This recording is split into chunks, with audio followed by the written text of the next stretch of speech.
आने वाला समय एक ही धर्म बचेगा, जिस धर्म का नाम होगा मानव धर्म। कौन धर्म? और एक ही जाति बचेगी, जिस जाति का नाम होगा मानव जाति। 2026 तक बहुत ही महत्वपूर्ण समय है, बहुत इंपॉर्टेंट। इस समय जो भगवान के खेत में बो देगा और 26 के बाद जब उसका रिटर्न मिलना शुरू हो जाएगा तो आप कल्पना नहीं कर सकते हो कि कितना मिलेगा, कितना मिलेगा। सब चीज, कुछ कमी नहीं रहेगी लोग आपके पास।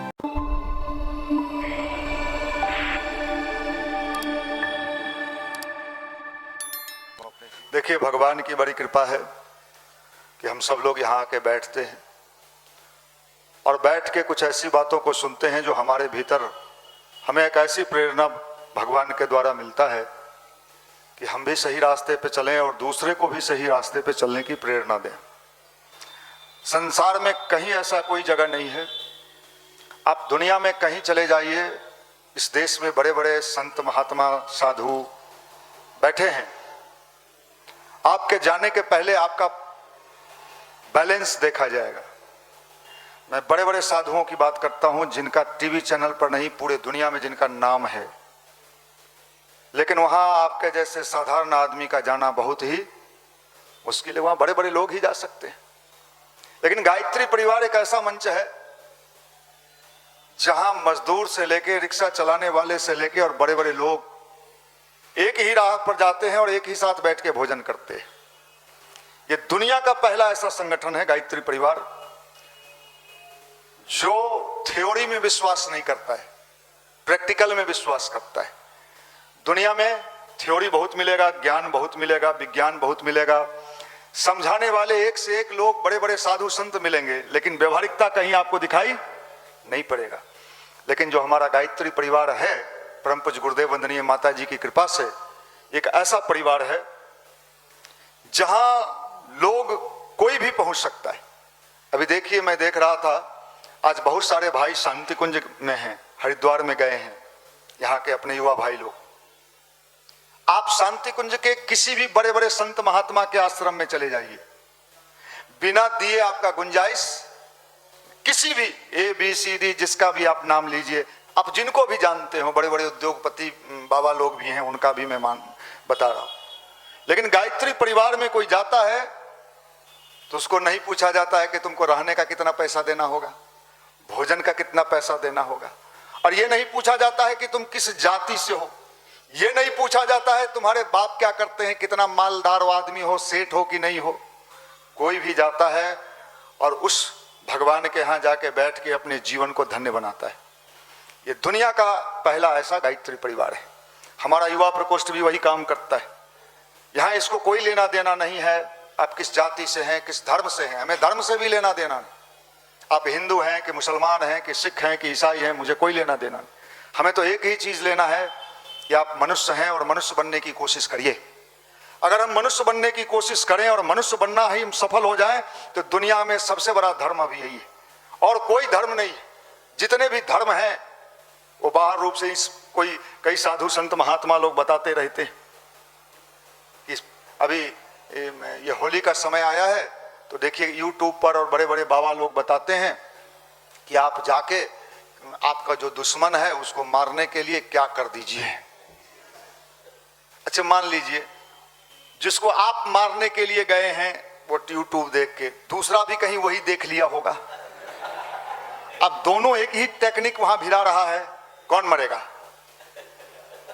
मान लीजिए कि आपने तो टेक्निक सबके लिए बता दिया कि अपने दुश्मन को कैसे मार देना है, और वो भी सुना और जो दुश्मन था वो भी सुना, दोनों सुना, और दोनों सेम टेक्निक अपना रहा है कि वो मरे, वो कह रहे वो मरे, कौन मरेगा? ये टोटल चीज हमने इसको समाप्त कर दिया है। इसलिए गुरुदेव ने कहा आने वाला समय एक ही धर्म बचेगा, जिस धर्म का नाम होगा मानव धर्म। कौन धर्म?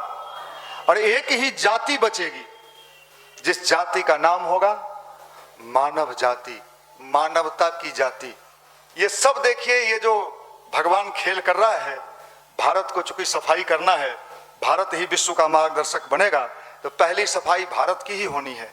भारत का सफाई पहले हो जाएगा, जब भारत बिल्कुल साफ सुथरा हो जाएगा तब ये दुनिया का सही संदेश देने वाला बचेगा, और बचने वाला तो कोई नहीं है। एक बात आप नोट कर लीजिए, भविष्यवाणी गुरुदेव की भी है।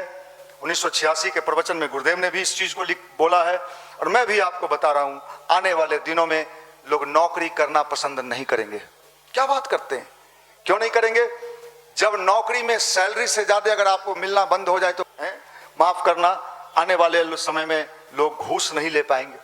क्या हो रहा है पूछेगा, क्यों नहीं ले पाएंगे? क्या टेक्निक है? टेक्निक ये है भाई, आपसे सीधे सीधे पूछा जाएगा ये जमीन आपने कहां से खरीदा, आपका सोर्सेस ऑफ इनकम क्या है, ये जमीन आपने कहां से परचेज किया, आपका सैलरी कितना था 40,000, बाल बच्चा कहेगो 2 पढ़ने में कितना खर्चा हुआ इतना, ये पैसा कहां से आया? अगर आपने नहीं बताया तो आपका जमीन जायदाद सब पाके हो, कोई बचने वाले नहीं। ये साहब, ये गुरुदेव ने कहा कि भारत का भविष्य इतना उज्जवल है कि लोगों को बदलना पड़ेगा, सीधे बदल जाए भला उसी में। इसलिए हम लोग गायत्री मंत्र जपवा रहे हैं कि बुद्धि ठीक कर लो, विचार ठीक कर लो, सोचने का तरीका ठीक कर लो, इच्छा से कर लो, मजबूरी में तो है सबको बदलना पड़ेगा। सीधे उंगली से घी नहीं निकलती है तो लोग क्या करते हैं, टेढ़े उंगली कर लेते हैं। भगवान के पास सारा हथियार है, सारे उपाय हैं। आप देखना धीरे धीरे धीरे धीरे बहुत सारा परिवर्तन होने जा रहा है, बहुत सारा बदलाव होने जा रहा है, बहुत सारे सोच चिंतन और विचार में बदलाव होने जा रहा है। अब जमाना वो नहीं रहने जा रहा है जिस जमाने की हमने कल्पना किया है। नारी सदी गुरुदेव का आश्वासन है, गुरुदेव ने कहा है ना, तो नारी सदी, नारी समझ ले तो नारी, ये सदी का मतलब ये समझती है पुरुष को ठोनकाएंगे। अरे नहीं, ये नहीं है। नारी, नारी मतलब ममता करुणा संवेदना की सदी, प्यार की सदी, ममता की सदी, दूसरे के दुख को देख के दुख का भाव हो जाए, उसका दुख दूर, ये सदी। यहाँ नारी सदी का मतलब लोग क्या लगा लिया, नहीं साहब, नारी सदी का मतलब है पुरुष अगर ये करेगा तो उसको हुमच दिया जाएगा। ये बेचारा अलग से डरा हुआ है कि भाई मेरा क्या होगा, उनका सदी आ जाएगा तो हम लोग कहाँ जाएंगे, धरती पर रहेंगे कि नहीं रहेंगे, चंद्रमा पर तो नहीं जाना पड़ेगा।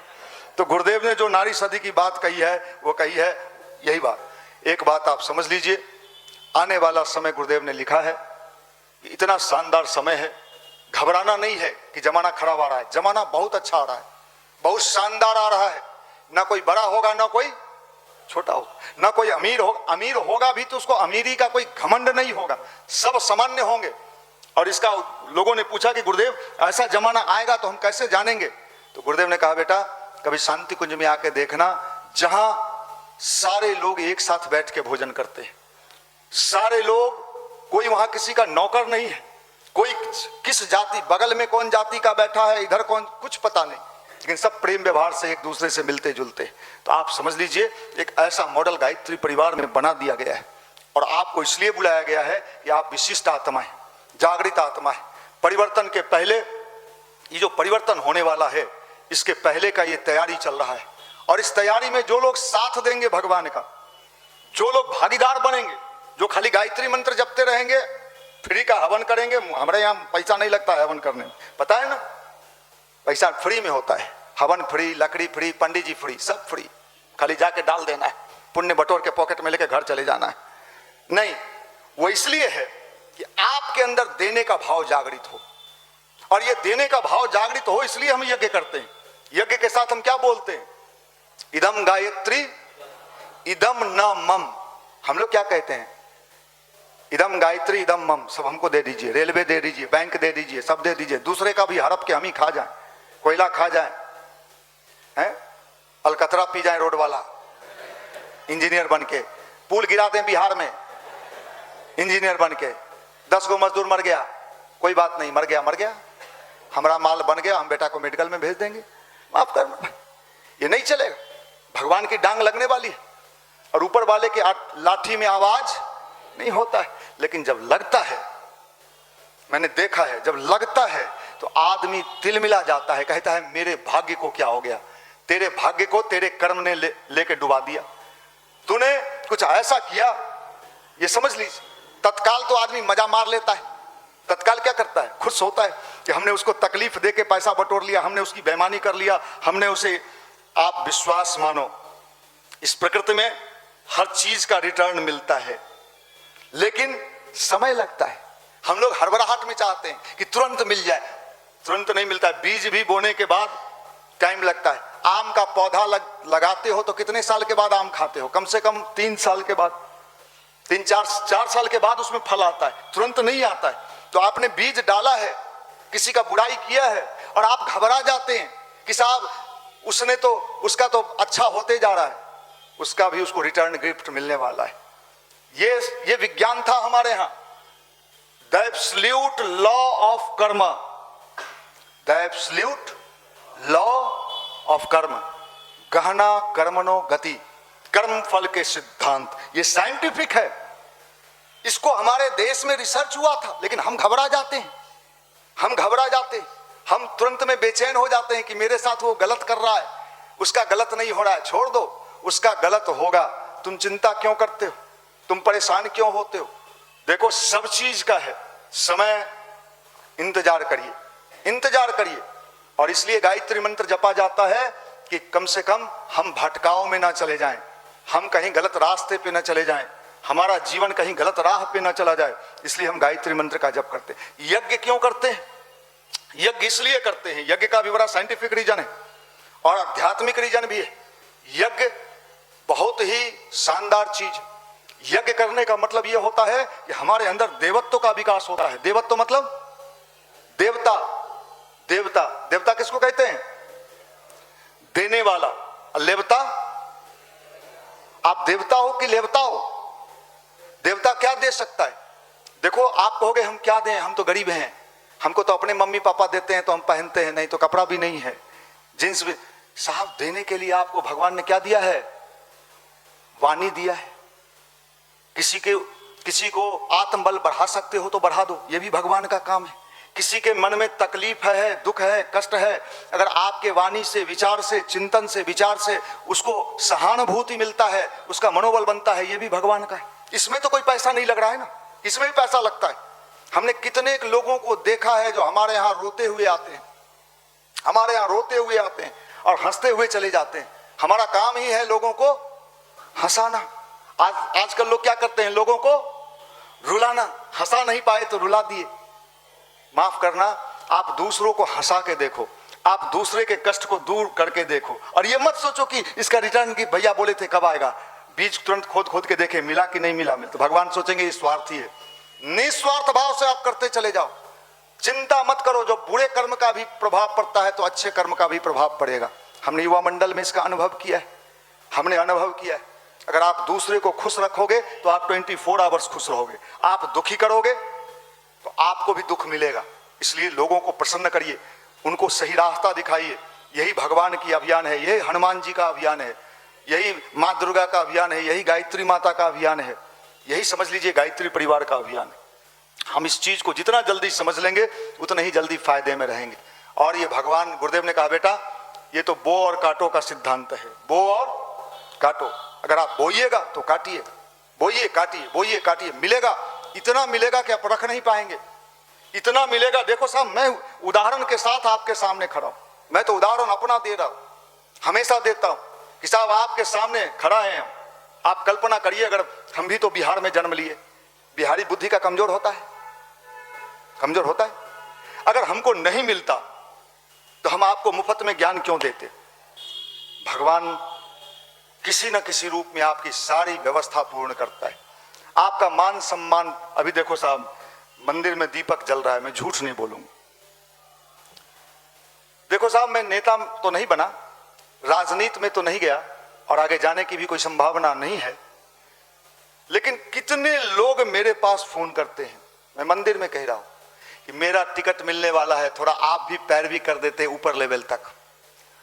मुझे कभी कभी हंसी छूटता है कि भगवान, लोग टिकट लेने के लिए लाइन में खड़े हैं मोदी जी के यहाँ कि यहाँ लोकसभा हमको दे दीजिए, वो लोकसभा हमको दे दीजिए, और हमारे यहाँ लगातार ये पैरवी आता है। कल महाराष्ट्र से एक पैरवी आया और बहुत बड़े आदमी ने मेरा पैरवी किया कि मुझे जानकारी है कि आपकी पहुंच बड़ी ऊपर तक है। मैंने कहा किस सोर्स से आपको जानकारी मिला है मुझे पता नहीं, और ऊपर तक है भी तो क्या है बताइए। तो फलाने का टिकट लगभग फाइनल होने वाला है फलाने जिला से, अगर थोड़ा सा आप भी कह देते। अब ये बताओ भगवान क्या कहे? वो कहते थे बेटा तू घबरा मत, तुम्हें टिकट लेने वाले के टीम में नहीं रखेंगे, तुम्हें टिकट देने वाले के टीम में। अब देख लो साहब, लोग गवर्नर से पुरस्कार लेते हैं, पैसा खर्च करके गवर्नर पुरस्कार देता है तो लोग बड़े खुश होते हैं कि साहब गवर्नर ने हमें पुरस्कार दिया। हमें भी शुरू में याद है कि गवर्नर का पुरस्कार छपता था, कई लोग अपने यहाँ बड़का फोटो लगा लेते थे। कौन पुरस्कार दिया? तो गवर्नर ने दिया। गुरुदेव ने सोचा होगा बेटा तुम्हें पुरस्कार लेने वाला नहीं, इस युवा मंडल के कम से कम 30-40 लोगों को गवर्नर से पुरस्कार हम लोगों ने दिलवाया, लाइन लगवा के दिलवाया। साहब भगवान यही कहते हैं बेटा हम तो तुम्हें देने वाला बनाना चाहते हैं और तुम बटोरने वाला।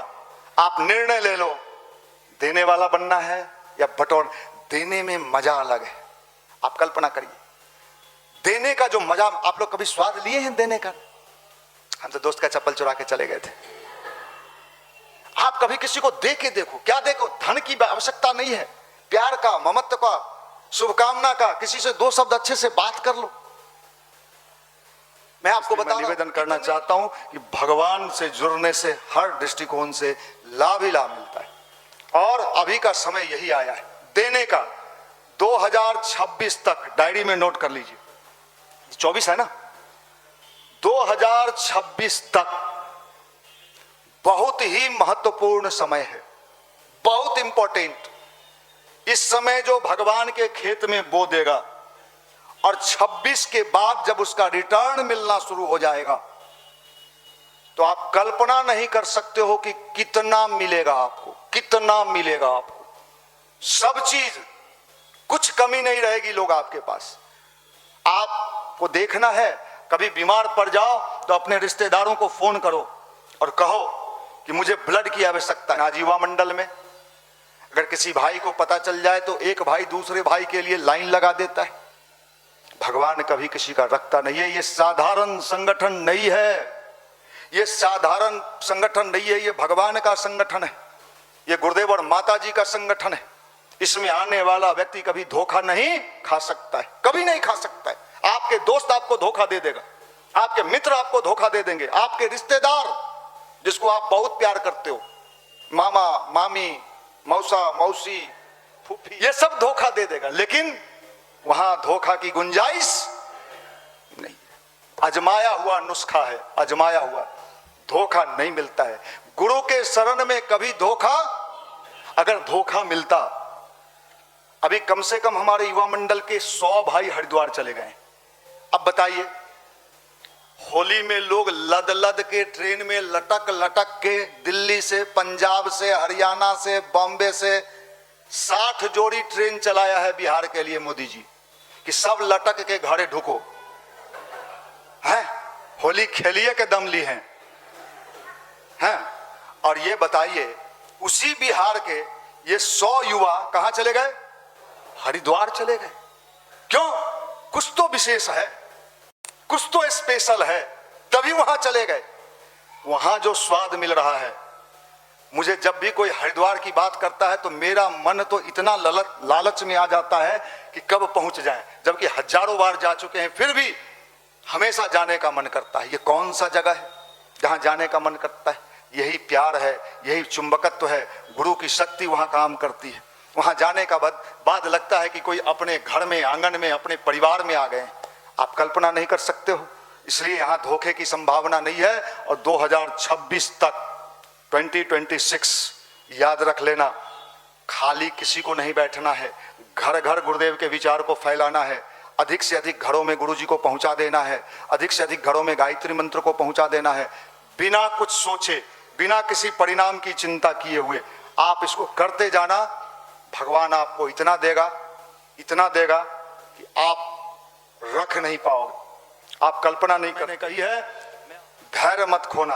कभी कभी लगेगा कि जिस नाव में बैठे हैं वो नाव डगमगा रहा है, कहीं डूब ना जाए, कूद के भागना मत। गुरुदेव माता जी इस नाव के नाविक हैं, आपको डूबने नहीं देंगे। यह आश्वासन है उनका कि बेटा मेरे नाव में जो बैठ गया है उसे डूबने से बचा लेंगे। अब जो कूद के भाग जाएगा तो उसको तो भाई अब वही जाने कि भैया हम तो कूदे थे जो गंगा पार कर जाएंगे बीचे में।